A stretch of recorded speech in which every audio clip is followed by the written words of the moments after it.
믿는 자의 삶에 가장 중요한 것은 믿음의 대상에 대한 확신과 고백입니다. 이스라엘 백성들은 세상 그 어떤 민족보다도 믿음의 대상에 대한 확신에 찬 고백을 하고 그 믿음을 최고의 자산으로 자녀들에게 물려주길 원했습니다.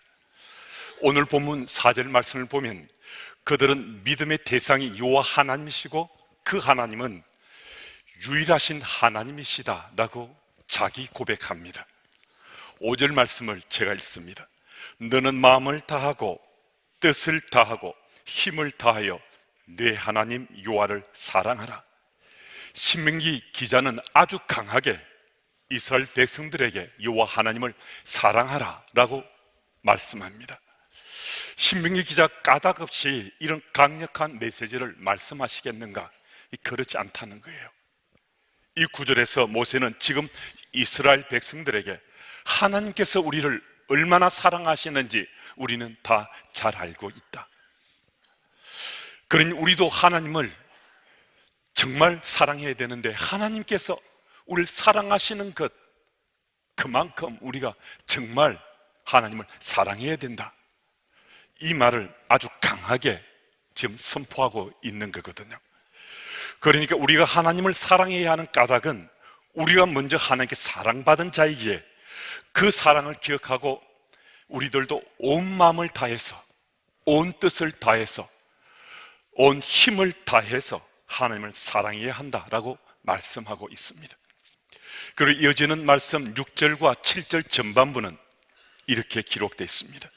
오늘 내가 네게 명하는 이 말씀을 너는 마음에 새기고 내 자녀에게 부지런히 가르치며.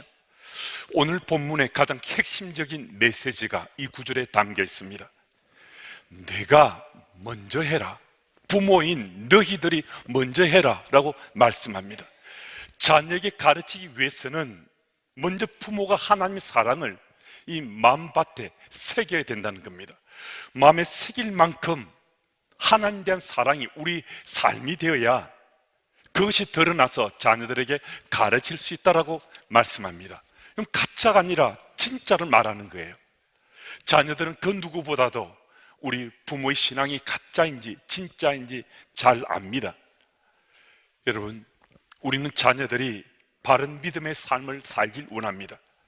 여호와 하나님을 나의 하나님으로 고백하는 그리스도인이라면 100%, 어쩌면 한 사람도 예외 없이 우리 자녀들이 바른 믿음의 삶을 살길 원할 것입니다. 그런데 적지 않은 부모들이 이런 원함은 갖고 있음에도 너무나 중요한, 정말 중요한 한 가지 사실을 빼먹고 이런 소망을 갖는다는 것입니다.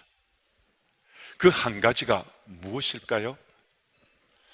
지금 말씀이 우리에게 말씀하고 계십니다. 부모인 우리가 먼저 해야 된다는 겁니다. 부모인 우리가 먼저 여호와 하나님을 나의 하나님으로 믿고 그 하나님을 사랑하며 믿는 자의 삶을 충실히 살아야 한다는 겁니다. 그때 우리는 자녀들에게 우리 믿음의 삶을 가르칠 수 있다는 것입니다. 6절 말씀을 한번 보시면요, 적당히나 그럴듯하게가 아닙니다. 마음에 새길 정도로 확신에 차서 전심으로 부모가 먼저 여호와 하나님을 사랑해야 한다라고 말씀합니다. 부모가 하나님을 정말 사랑하는 믿는 자의 삶을 마음에 새기고 그 삶을 통해서 자녀들을 부지런히 가르칠 수 있다는 것입니다. 이 구절에 부지런히 가르치라라는 히브리어 샤난의 본래적 의미는 찌르다, 뽀쪽하다라는 뜻을 가지고 있습니다. 따라서 이 말은 생명력 있는 하나님 말씀으로 자녀들의 영혼을 예리하게 찌르듯이 감동시키고 교훈시키라는 의미입니다. 히브리서 4장 12절 말씀은 우리 함께 읽습니다. 함께요. 하나님의 말씀은 살았고 활력이 있어 좌우의 날선 어떤 금보다도 예리하여 혼과 영과 및 관절과 골수를 찔러 쪼개기까지 하며 또 마음의 생각과 뜻을 판단하나니. 아멘. 말씀을 통해서 영혼에 예리한 수술이 있어야 된다는 겁니다. 그래서 아프고 고통스러울 수 있습니다. 단순히 듣거나 느끼는 정도에 그쳐서는 안 된다는 거예요. 그만큼 아프고 고통스럽지만은 이 예리한 수술을 통해서 삶이 달라지고 삶이 변하게 된다는 것입니다. 부모인 우리는 비록 적당하게 그럴듯하게 신앙의 삶을 살고 있다 하더라도 우리 자녀들은 바른 믿음의 삶을 살길 원하는 것이 부모의 본심이지 않습니까? 속마음이지 않습니까? 그런데 요 하나님께서는 오늘 우리에게 내가 먼저 하라고, 부모인 우리가 먼저 해야 된다라고 말씀하시고 계시거든요. 무슨 말씀이신가? 부모가 먼저 마음과 뜻을 다해 힘을 다해 하나님을 사랑하는 삶을 살지 않으면 자녀들에게 가르쳐봤자 그 가르침은 헛된 것이 되고 만다는 것입니다. 그런 반면 부모가 여호와 하나님을 정말 사랑하는 마음으로 자녀를 가르치고 양육하면 우리 자녀들에게는 정말 놀라운 일들이 생겨날 수 있다는 것입니다. 이와 관련된 영상을 좀 함께 보려 하는데요, 이 영상을 이미 보신 분들도 계실 수 있습니다. 영상 속의 이 아이의 이름은 문고은이고요, 이 영상은 피택 교육 중에 이조 집사님 한 분이 조별 단톡방에 옮긴 건데, 그 직후에 같은 조에 있는 피택 장로님이 미국에 있는 당신의 딸이 이 아이의 미술을 가르쳤다는 놀라운 사실도 알려줬습니다. 그래서 이 아이의 이름이 문고은이고 LA 토렌스에 살고 있다는 사실도 알게 됐습니다. 그래서 미국에 있는 이 아이의 부모님에게 피택 장로님이 연락을 취해서 이 영상 사용을 허락받고 함께 지금 나눕니다.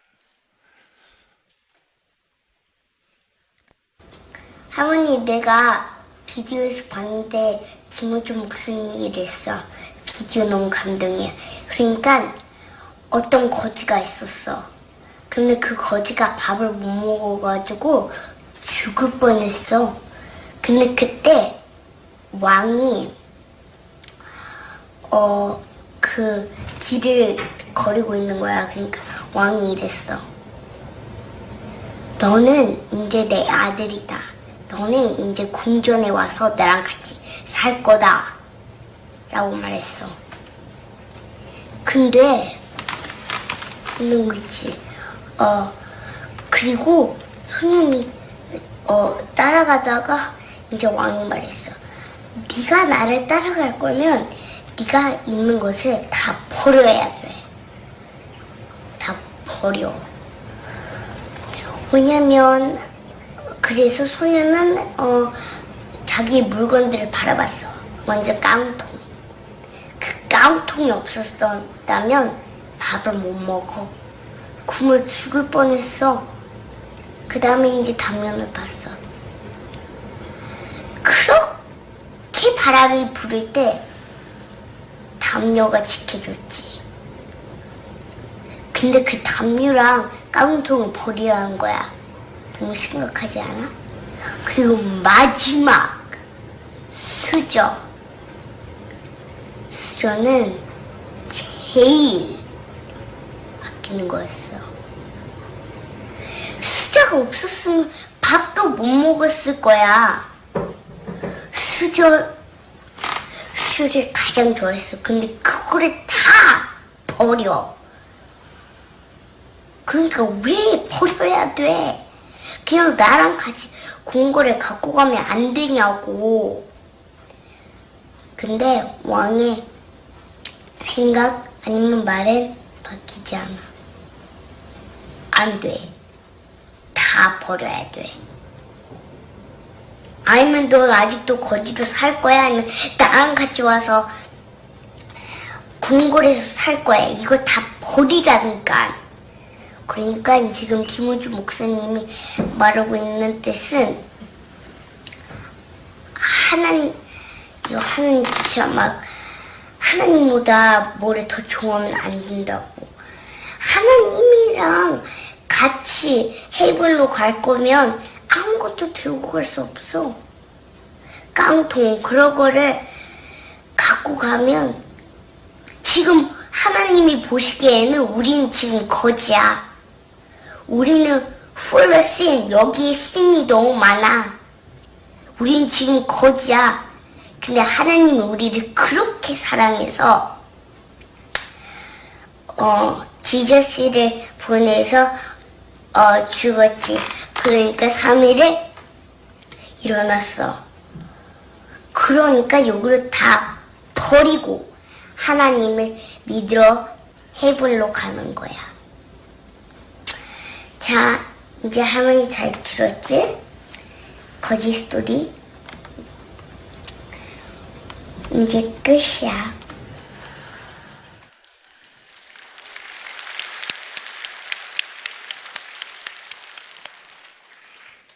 정말 놀랍잖아요. 이 영상을 보면서 우리는 고은이의 부모는 정말 고은이를 신앙 안에서 잘 가르쳤구나 라는 생각들을 하게 되잖아요.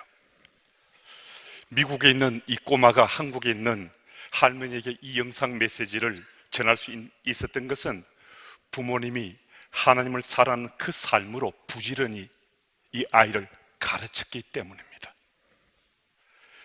여러분, 우리는요, 우리가 가지고 있는 것만, 내 속에 있는 것만 그것 자녀들과 나눌 수 있습니다.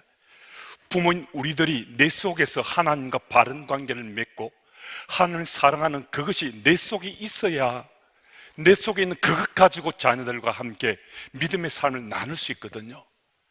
내 속에 하나님을 사랑하는 그 사랑하는 마음이 없으면 뭐 가지고 자녀들에게 나누겠어요? 다른 사람 이야기만 계속 하겠어요? 엄마 아빠의 얘기를 해야 아이들이 그만큼 믿고 감동이 될 수 있잖아요. 더불어 살아가면서 엄마 아빠 속에 있는 그것 나눠주려고 할 때 아이들이 그것 자기들도 나누어 갖고 하나님이 사랑하는 믿음의 삶을 살 수 있게 되는 거잖아요.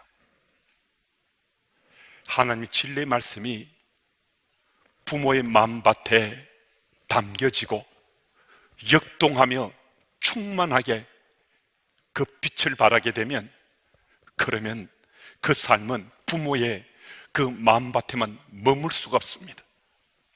가장 사랑하는 내 아들, 딸에게 전할 수밖에 없잖아요. 전해지게 되잖아요. 마치 전염병이 전해지는 것처럼 멈출 수 없을 만큼 강하게 전해지게 되지 않겠어요? 여러분, 그래서 오늘 우리가 먼저 우리의 마음밭에 주의 말씀이, 하나님을 사랑하는 그 마음이 담겨 있어야 우리 아이들에게 하나님을 사랑하자, 우리 예수는 그리스도를 믿고 바른 그리스도인 삶을 살자, 이 얘기 나누고 전할 수 있습니다. 이어지는 7절 중반절 이하를 보면 집에 앉았을 때든지 길을 갈 때든지 누워 있을 때든지 일어날 때든지 이 말씀을 강론할 것이며라고 말씀합니다. 무슨 말씀이신가? 일상 속에 일어나는 모든 일들 가운데 여호와 하나님 말씀을 전하고 또 따르도록 해야 된다는 것입니다. 여기서 정말 중요한 것은요, 일상 속에서입니다.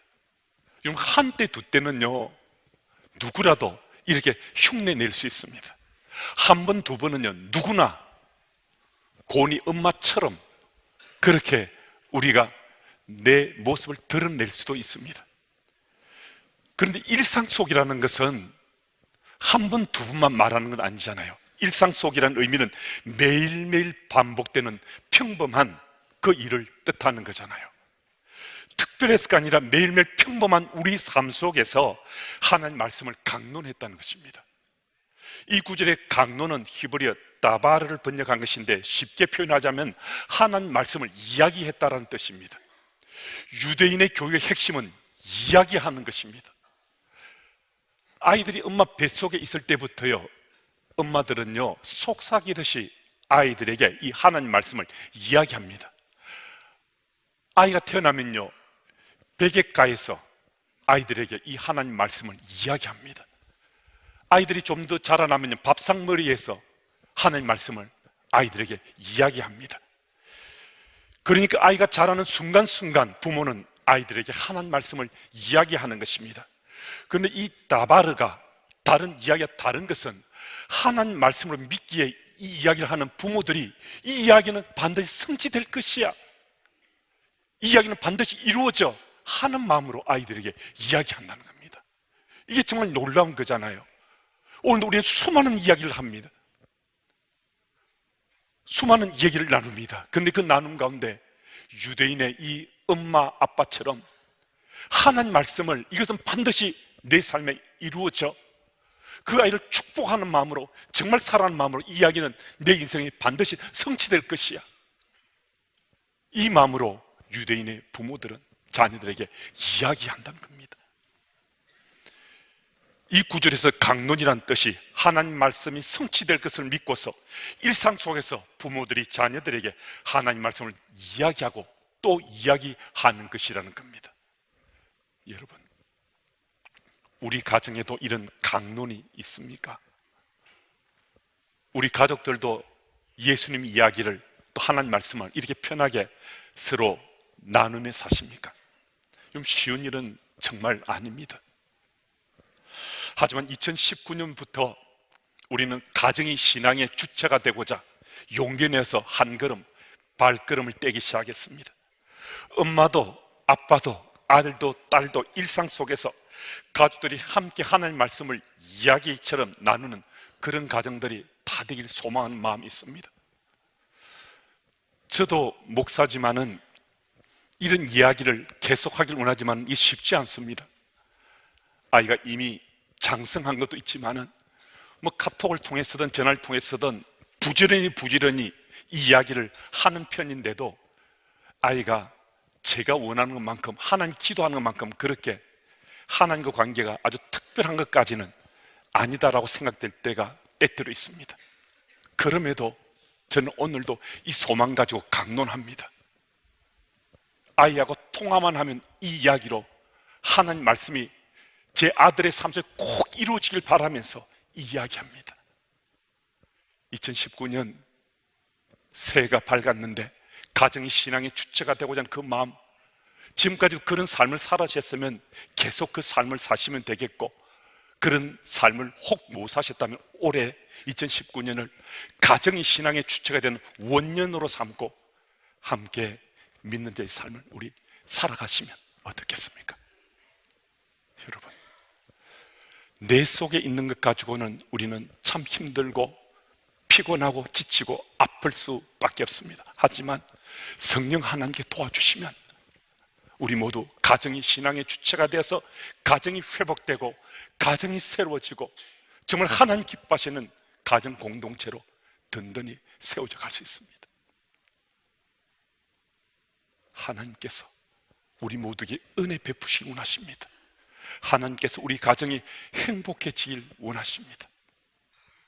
부모인 우리가 먼저 이 일에 앞장서야 되는데요, 아마 어색하기도 하시겠고요, 낯설 수도 있고 힘들 수도 있습니다. 뭐 이런 것까지 해야 신앙생활 하는 건가 하고 반문하고 싶을 수도 있습니다. 하지만 이 걸음이 가족 모두 행복의 길로 발걸음 떼는 것이라면 우리 다 그 걸음 떼어갈 수 있지 않겠습니까?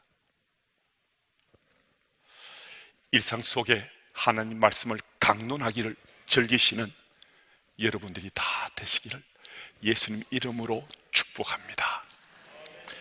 8절 9절 말씀도 우리 함께 읽습니다. 우리 함께요. 너는 또 그것을 내 손목에 메어 기호를 삼으며 내 미간에 붙여 표로 삼고 또 내 집 문설주와 바깥문에 기록할지니라.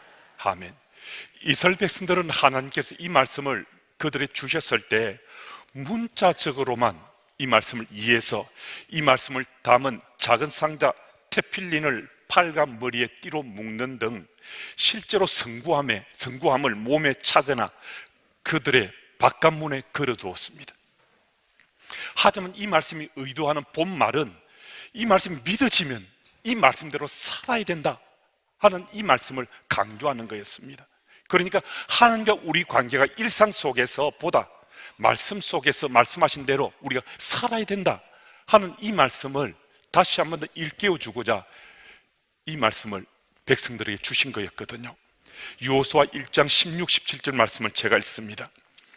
그들이 여호수아에게 대답하여 이르되 당신이 우리에게 명령하신 것은 우리가 다 행할 것이요 당신이 우리를 보내시는 곳에는 우리가 가리이다. 우리는 범사에 모세에게 순종한 것 같이 당신에게 순종하려니와 오직 당신의 하나님 여호와께서 모세와 함께 계시던 것 같이 당신과 함께 계시기를 원하나이다.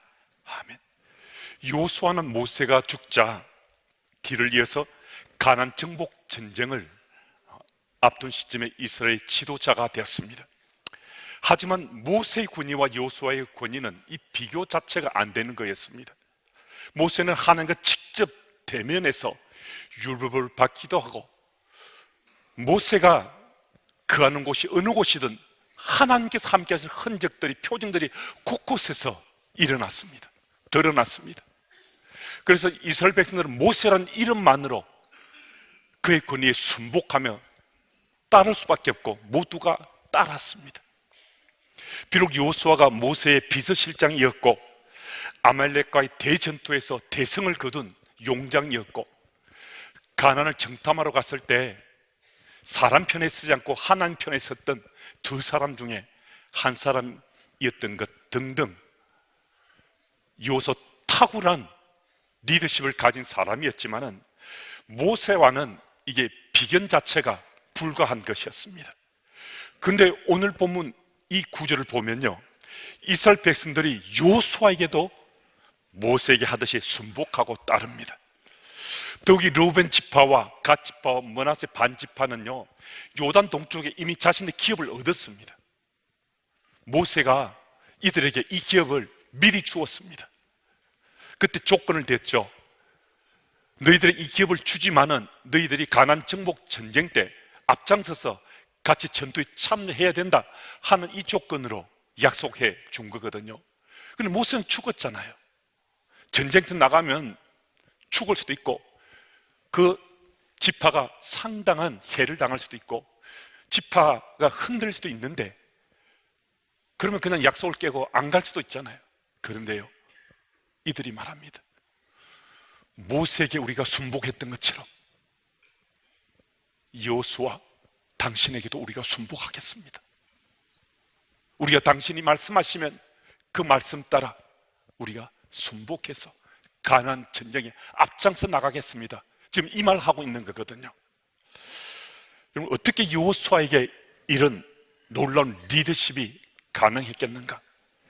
여호수아는 성경에 등장한 이래 단 한순간도 딴 길로 가지 않았습니다. 언제나 하나님 말씀에 순종하고 하나님 말씀을 따라 삶을 살아갔습니다.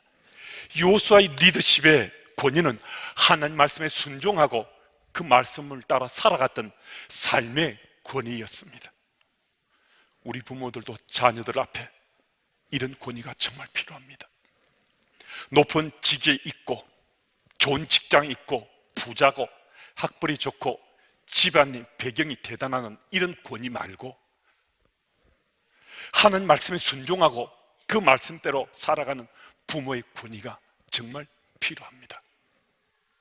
우리 자녀들은 부모들이 하나님 말씀에 순종하고 그 말씀 따라 살아가는 걸 지켜보면요, 아이들도 하나님 말씀에 순종하고 그 말씀 따라 살려고 합니다. 누구보다 가장 가까이 있잖아요. 아들, 딸들은 누구보다 가장 민감할 정도로 엄마, 아빠의 삶에 반응하며 살잖아요. 여러분, 우리 부모 세대가 하나님 말씀에 순종하고 그 말씀 따라 살아가면요, 우리 자녀들도 하나님 말씀에 순종하고 그 말씀을 살아가게 되어 있습니다. 익숙해진다는 것은 정말 무서운 것입니다.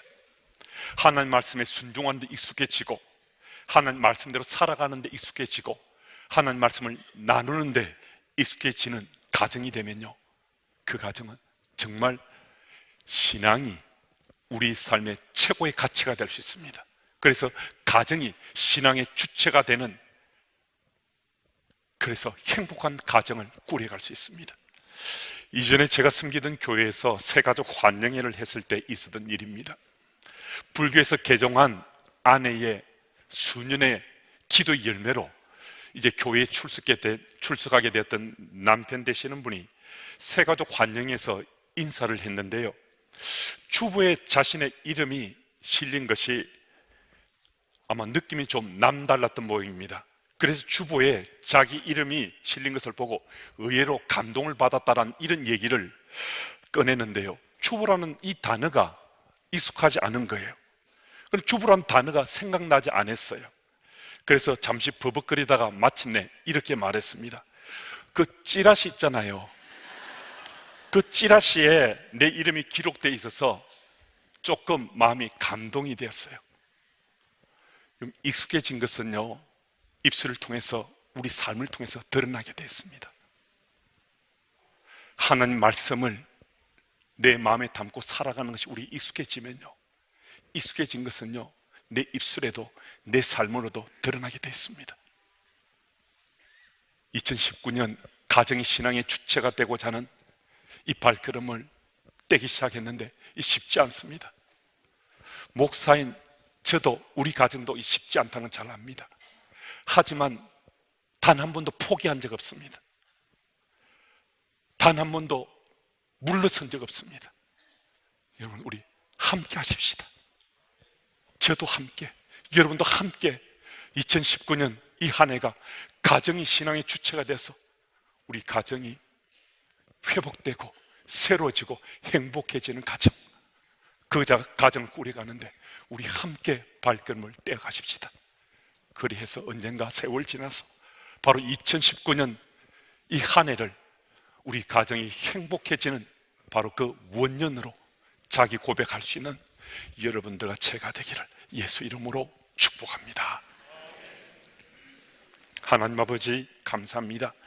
2019년 신년 주일 예배를 하나님께 드립니다. 2019년 한 해를 가정이 신앙의 주체가 되어지는 믿음의 삶의 원년으로 하나님께 올려드리길 원합니다. 주의 도심이 있어서 하나님을 정말 사랑하는 부모의 그 마음이 자녀들에게 전해지고, 또 하나님 말씀이 이야기로 강론되고 그 말씀이 성취되고, 그래서 하나님 말씀에 순종하여 그 말씀 따라 살아가는 부모의 삶이 가정에서 영적 권위가 될 수 있도록 주님 도와주옵소서. 올 한 해 우리의 삶을 일거수일투족 간섭하셔서 하나님 나라 백성으로 살도록 행복한 가정 될 수 있도록 인도해 주실 예수님의 이름으로 기도드립니다.